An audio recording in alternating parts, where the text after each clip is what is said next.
мен Вьетнамда кондитерлік дүкен ачкам.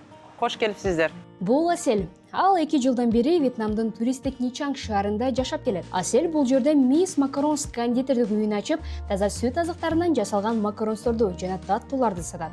Таких макаронсов в Ничанге больше нигде нет.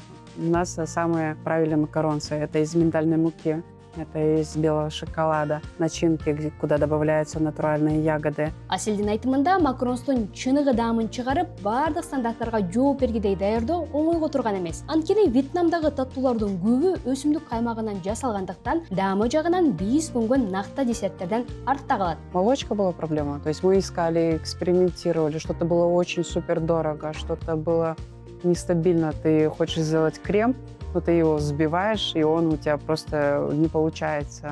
Там просто жидкий есть, невозможно было работать. Аселдин кондитерлик үйүндө жергиликтүү вьетнамдыктар иштешет. Ал кызматкерлери абдан жоопкерчиликтүү жана өз ишине берилген адамдар дейт. Алгачкы кызматкери бул тармакта тажрыйбасы жок келгенине карабай ишти тез эле өздөштүрүп кеткен. Прошло 1,5 года, этот сотрудник до сих пор мой самый главный помощник.